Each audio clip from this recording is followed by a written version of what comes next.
नमस्कार मित्रांनो, आपणा सर्वांचं स्वागत आहे आपल्या नव्या कोऱ्या पॉडकास्ट चॅनलमध्ये, ज्याचं नाव आहे बोलायचं तर.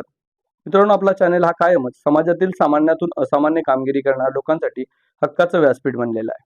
आपल्या कार्यातून आपल्या कर्तृत्वाची ओळख निर्माण करणाऱ्या व्यक्तींचा जीवन प्रवास आपण आपल्या चॅनलच्या माध्यमातून कायम दाखवित असतो.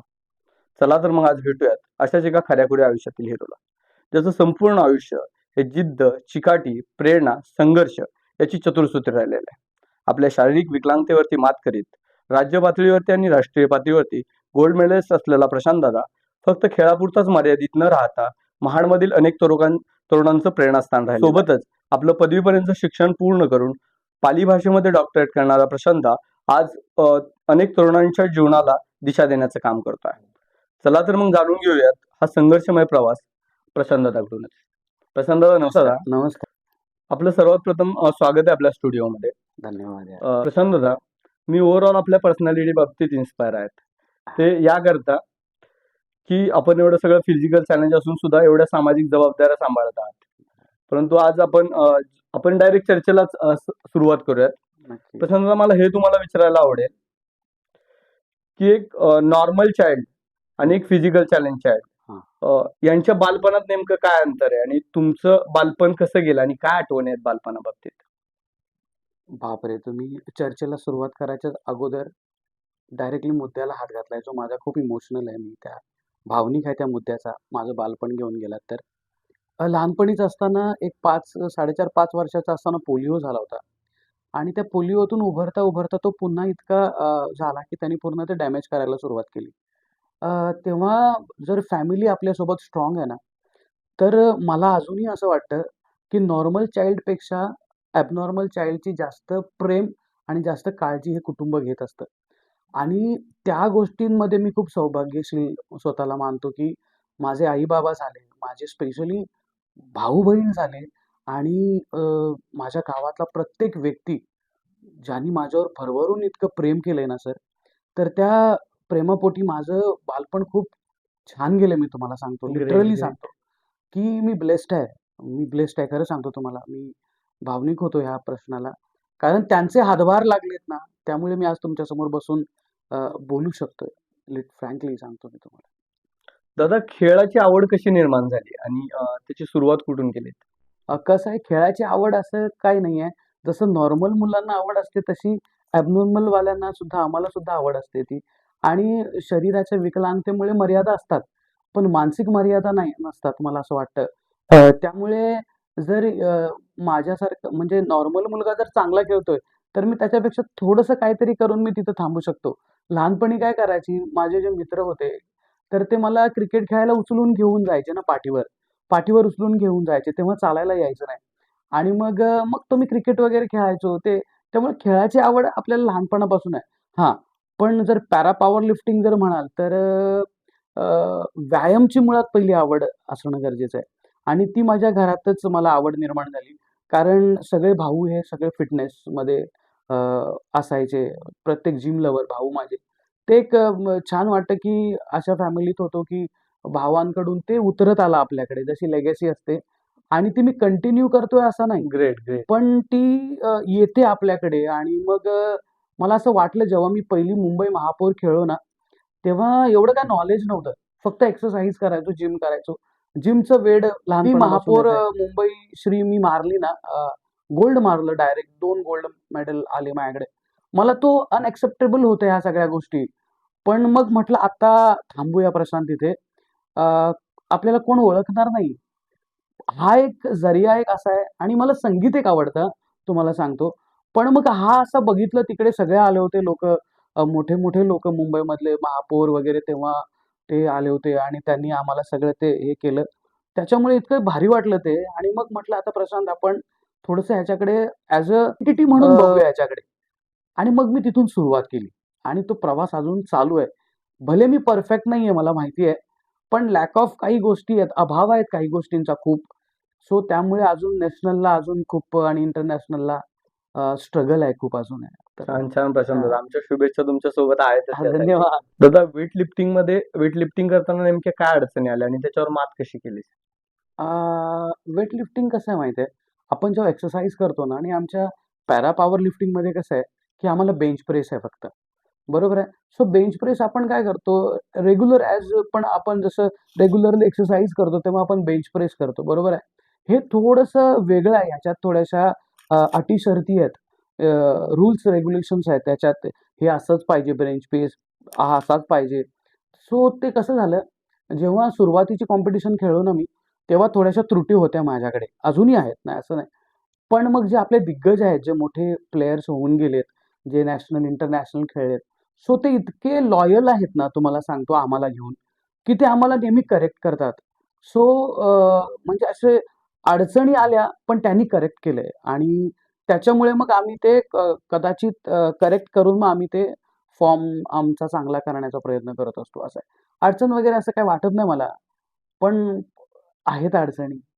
हां, असं आहे. हो. Okay, okay. ग्रेट. दादा, दिव्यांग खेळाडूंची समाजात आणि शासन दरबारी दखल घेतली जाते का? तुझं काय मत आहे याबाबतीत? अ, काय म्हणायचं ना, मला कसं म्हणायचं आहे ह्या विषयावर, की समाजात आपलं कुटुंब, आपलं गाव, आपलं शहर आणि मग राहिला तो मोठा भाग सगळा. तर कुठे ना कुठेतरी समाजात दखल घेतली जाते. कमीत कमी ॲप्रिसिएशन होतं. काही लोकं जे निगडीत असतात ना, ते लोकं ॲप्रिसिएशन करतात आपल्याला. आपल्याला इन्स्पायर करायला काहीतरी मदत वगैरे पण करतात. आहे असं समाजात दखल घेतली जाते थोडीफार. पण ज्या प्रकारे घेतली जायला पाहिजे. घ्यायला हवी. मी खेळाडू म्हणून जर म्हणेन ना, तर तशा प्रकारची तेवढी अजून नाही म्हणजे. पण ते होईल मला असं वाटतंय. निश्चित, लोकं आता निश्चित. सगळे आहेत, नोन आहेत ह्या गोष्टीबद्दल तसं. आणि दुसरा खूप महत्त्वाचा मुद्दा तुम्ही म्हणालात, की शासन दरबारी. शासन दरबारी दखल घेतली जाते. शासनाच्या योजना काही असतील ना, तर त्या कागदोपत्री सुद्धा असतात खूप साऱ्या. मी जो हा प्रवास बघतोय ना, ह्या प्रवासात जेव्हा नॅशनलला जातो ना सर, तेव्हा नॅशनलचे खेळाडू बघाल ना तुम्ही, खूप मला असं वाटतं यार मी अ, मागे आहे खूप अजून काही. कारण मग तेव्हा कळतं, की त्या तिकडच्या खेळाडूंना त्या प्रकारचं ते शासन जे आहे ना, ते तशा प्रकारच्या फॅसिलिटीज प्रोव्हाईड करतं. Other states. हो, मी तुम्हाला नावं घेऊन सांगतो डायरेक्टली दिल्ली, हरियाणा, पंजाब ह्या जे ओके. काही स्टेट्समध्ये जे काही चांगले प्लेयर्स आहेत, त्यांची चांगलं होतं. कारण हा जो पॅरा पॉवर लिफ्टिंग खेळ आहे, this is one of the part. हा पार्ट कोणाचा आहे? तर आपण एक्सरसाइजचा पार्ट आहे. बॉडी बिल्डिंगचा पार्ट आहे. त्यामुळे ह्याच्यामध्ये इतका खर्च असतो तुम्हाला सांगतो आणि खरं सांगू माझ्यासारखे जे प्लेयर आहेत ना, ते खरंच ते नाही अफोर्ड करू शकत. जिद्द खूप आहे. मी तुम्हाला सांगतो ना, जबरदस्त जिद्द आहे. पण अफोर्ड नाही करता येत आणि ते जो काही तो अभाव आहे ना, इकॉनॉमिकली डायरेक्टली मी म्हणतो, त्याच्यामुळे आपले खेळाडू खूप मागे आहेत. जर शासनाने जर जबाबदारी दखलपूर्वक जर काम केलं ना आपल्या खेळाडूंवर, मी माझ्या महाराष्ट्रापुरतं बोलतोय. तर मी खरं सांगतो आपले जास्तीत जास्त प्लेयर मेडलमध्ये येतील. म्हणजे अजूनही जे जुने प्लेयर झाले आपले म्हणजे आहेत आमच्यामध्ये पॅरल आम्हाला ते आता मार्गदर्शक म्हणून काम करतात. तर त्यांचा प्रवास जबरदस्त आहे.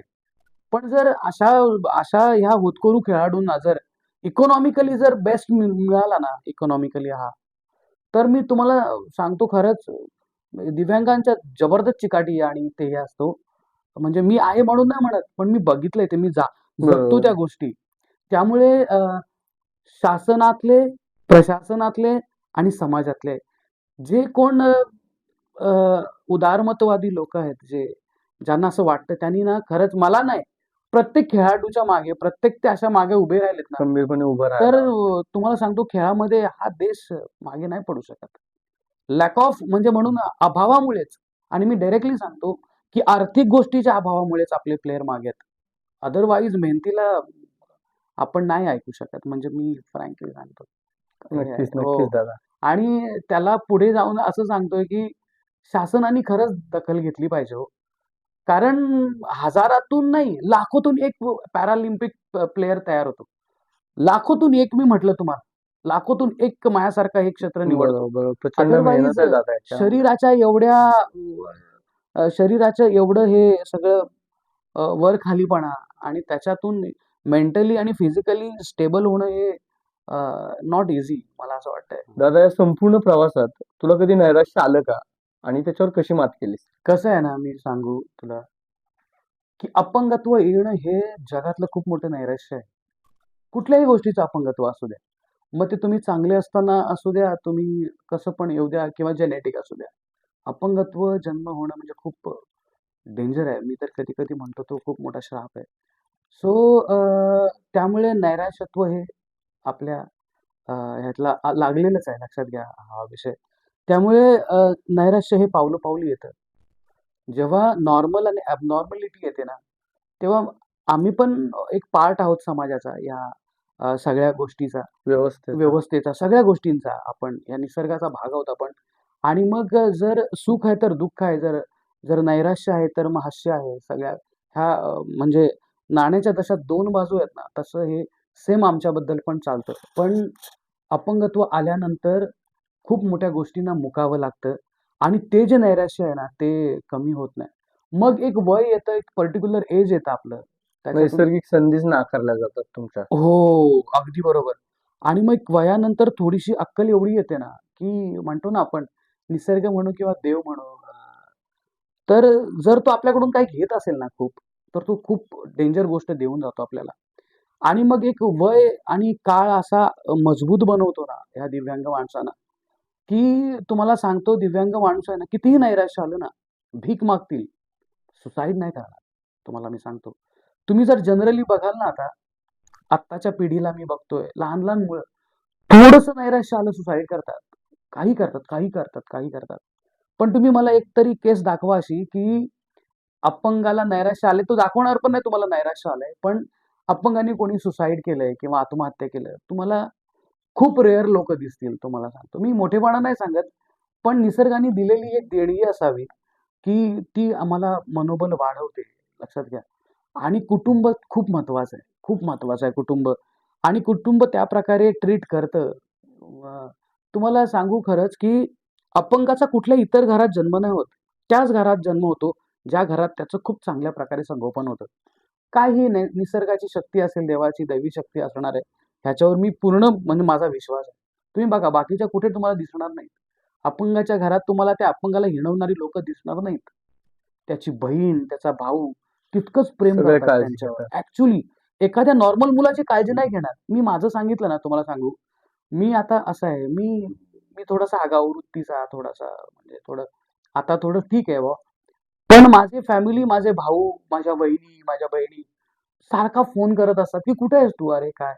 तर मला ते एवढं क्लिक होत नाही त्या गोष्टी. पण त्यांचं प्रेम मला कळतं नक्की. आणि ह्या गोष्टी असल्यामुळे काय होतंय, नैराश्यावर दिव्यांग मात करू शकतो आणि तो करतो एक्झॅक्टली. आणि जर तुम्ही माझं जर पर्सनल जर मत बघाल ना, नक्कीच आहे ना. माझ्या वयाची मुलं धावतायत, खेळतायत, सगळं करतायत, सगळं. आणि मी त्या नाही करत आहे.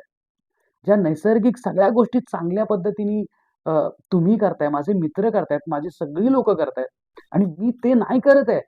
त्याची जी गिल्टी आहे ना, त्याचं जे नैराश्य आहे ना, खूप स्ट्राँग असतंय.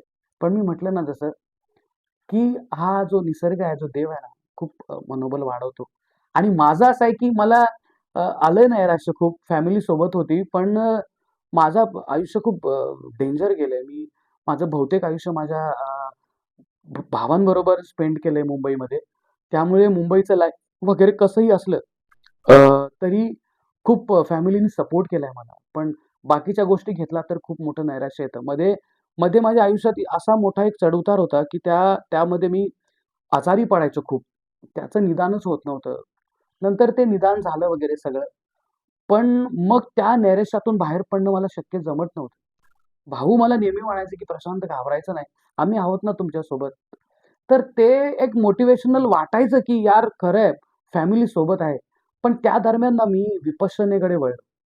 थोडंसं आध्यात्मिक बुद्धांचं, डॉक्टर बाबासाहेब आंबेडकर, छत्रपती शिवाजी महाराज ह्या महापुरुषांचं थोडंफार जे काय ऐकलेलं, हलकं-हलकं वाचलेल्या ज्या गोष्टी आहेत ना, त्या इतका विचारांचं अनुकरण. हां, त्या गोष्टींनी इतकं म्हणजे मला स्ट्राँग बनवलेलं तुम्हाला सांगतो.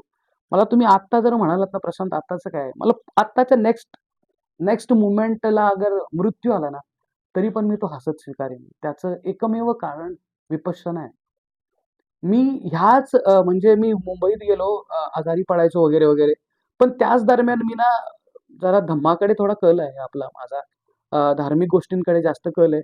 त्यामुळे मला विपश्यना मिळाली आणि विपश्यनेने इतकं स्ट्राँग बनवलं ना मला, इतकं स्ट्राँग बनवलं तुम्हाला सांगतो, की जबरदस्त स्ट्रॉंग बनवलं. आता मला नैराश्य हा विषय रेअर कुठेतरी मी पण माणूस आहे.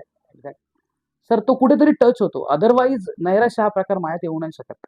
काही होऊ दे. मी म्हटलं ना, शेवटची स्टेप तर मृत्यू आहे, राइट आहे. सो आत्ताच्या नंतरच्या घडीला मला मृत्यू आला ना, तरी मी हसत-हसत हे करीन. ही सगळी शक्ती विपश्यनेची आहे, तुम्हाला मी सांगतो. आणि आता जो मी काय स्ट्रॉंग आहे, स्टिक घेऊन चालतोय बघा. पण मी नैराश्य नाही बाळगणार. शारीरिक नैराश्य भले असेल मला, पण मानसिक मी मी निराश नाही होऊ शकत.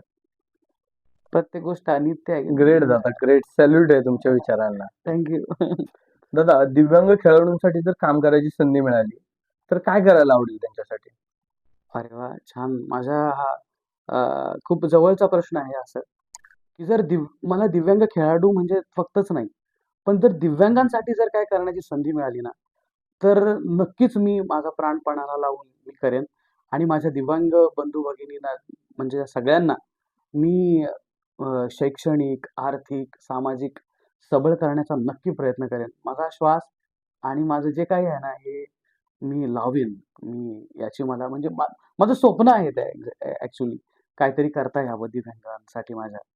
100% मी हे त्यांना सबळ करण्याचा प्रयत्न करेन. ग्रेट, ग्रेट दादा, दादा. या संपूर्ण प्रवासात तुला साथ कशाप्रकारे मिळाली आणि ती कोणाची मिळाली? जेव्हा मी मुंबईत होतो आणि तिथून कॉम्पिटिशन खेळत होतो, तेव्हा ऑफकोर्स कुटुंबच होतं माझ्यासोबत. माझे भाऊ, जो काही खर्च वगैरे करायचे ते भाऊच करायचे. आणि मग नंतर आपण गावाला आलो. मी गावाला आलो, महाडला आपल्या रायगडमध्ये आलो. आणि मग तुम्हाला सांगू मी सुरुवात केली त्या गोष्टीला.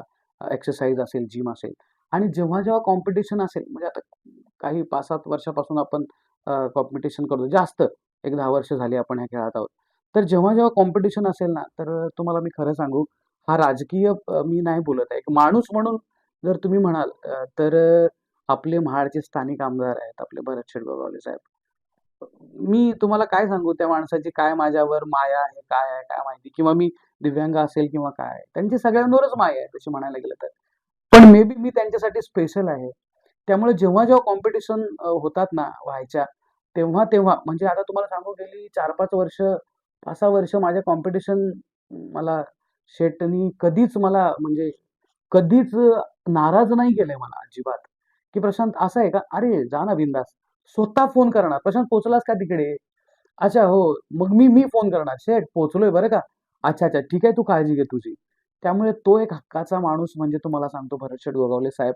आणि मध्यंतरी थोडं एक नॅशनल कॉम्पिटिशन होती. तेव्हा अनिकेत दादांनी पण थोडीशी मदत केली होती आणि असे करतात आपले. पण कुटुंब आणि गोगावले साहेब, भरतशेठ गोगावले पर्सनली नेहमी सोबत आहेत माझ्या, नेहमी सोबत आहेत. गोगावले साहेब तर नेहमी सोबत आहेत माझ्या तुम्हाला सांगतो. म्हणजे मला ते मदत करतायत किंवा मला करतात असं म्हणून नाही. पण इमोशनली बाकीच्या गोष्टींनी खूप साऱ्या गोष्टींनी माझ्यासोबत आहेत निश्चित, ते. निश्चित दादा. हो, त्यांचं योगदान आहेच या संपूर्ण तुझ्या सगळ्या प्रवासात. हो, योगदानामध्ये. अगदी बरोबर. दादा, आता आपण पॉडकास्टच्या अंतिम टप्प्यात आहोत. बरं. दरम्यान आपल्याला या बोलायचं तर चॅनेलच्या माध्यमातून नवतरुणांना काय संदेश द्यायला आवडेल? मी प्रथम सांगू का तुम्हाला? अनिकेतनी आणि तुम्ही जो काही हा जो काय हे छान केलंय ना, हा जो काही चॅनल आणि ह्याच्यातून तुम्ही जे काही इन्स्पायरेबल स्टोरी तुम्ही ज्या समाजाला प्रेझेंट करताय ना, मी खरंच धन्यवाद देतो तुमचं. मी आभारी आहे तुमचा या गोष्टीबद्दल, की तुम्ही माझ्यासारख्या दिव्यांग मुलाला इथे बोलवून त्याचा जीवन प्रवास प्रेझेंट करताय. कोण नाही विचारत यार. नॉर्मल लोकांना नाही कोण विचारत आहे. तर आमच्यासारखे जे उपेक्षित जे लोकं आहेत, जे कधी अ, पडद्याच्या बाहेर आलेच नाहीत घराच्या बाहेर. त्यांना तुम्ही प्रेझेंट करताय ना यार, हॅट्स ऑफ यू. असेच तुम्ही करा अशी माझी रिक्वेस्ट आहे तुम्हाला यार. खूप काही दडलेलं आहे, खूप काही सोनं दडलंय. ते अजून अधांतरीच आहे. त्याला काढावं अशी माझी तुम्हाला विनंती आहे. नक्की, शुभेच्छा आहेत नक्की खूप. दादा. खूप शुभेच्छा आहेत. पण तुझ्या प्रश्नाचं उत्तर द्यायचं झालं तर सध्या सामाजिक, आर्थिक बाकीची कंडिशन आपल्या देशाची झाली ओव्हर द वर्ल्ड आपण म्हणू. जागतिक परिस्थिती खूप खराब आहे. प्रत्येक जण ना अध्यात्मापासून दूर आहे. मी मोठा आध्यात्मिक आहे. No, no. मी आध्यात्मिक नाहीये एवढा मोठा. पण तुम्ही बघा प्रत्येक जण हा तरुण जो वर्ग आहे ना, हा जो मोस्टली 99% ना अध्यात्मापासून लांब आहे. खूप लांब आहे. आणि त्याचा परिणाम असा आहे, की त्याला प्रत्येक गोष्टीमध्ये तो सॅक्रिफाय करतोय. तो प्रत्येक गोष्टीमध्ये संघर्ष वाटतो त्याला. त्याला आनंद नाही वाटत. त्याला वेगळ्या गोष्टींमध्ये आनंद वाटतो. तर मी काय संदेश देणार त्यांना? पण नक्कीच सांगावसं वाटतं मला, कोणी असू दे, कुठल्या वर्णाचा, कुठल्या जातीचा, कुठल्या धर्माचा, काही फरक पडत नाही आपल्याला. हा निसर्ग सगळ्यांना सेम बघतो आपल्याला.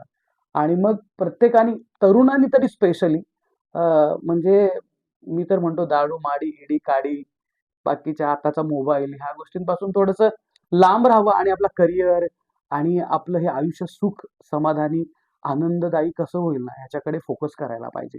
मग त्या सगळ्याच गोष्टी तुमच्या पैशाने विकत घेता येतील असं मला नाही वाटत. ठीक आहे. पण बाकीच्यासाठी स्ट्रगल न करताना तो त्या काम करताना आनंद घेता आला पाहिजे आणि त्याच्यातूनच त्यांनी प्रत्येक ह्या तरुणांनी ह्या सगळ्या गोष्टींपासून लांब राहायला पाहिजे आणि मस्त आयुष्य जगायला पाहिजे. कारण तुम्हाला सांगू ना, आयुष्य परत नाही मिळू शकत. मला असं वाटतंय. इतका मी किंवा आपण इतके त्यांना प्रत्येक दिवस साजरा करायला हवा असं साजरा वाटतं. करायला पाहिजे प्रत्येक मूव्हमेंट यार. पण ते केव्हा कळेल ना दादा, की जेव्हा आपण ना ह्या प्रवासात थोडंसं अध्यात्माकडे वळू. अदरवाईज आपल्या आयुष्याची किंमत आपल्याला नाही कळत आहे हल्ली. तुम्ही बघताय ना कसं काय निश्चित निश्चित. तरुणांची अवस्था खराब आहे.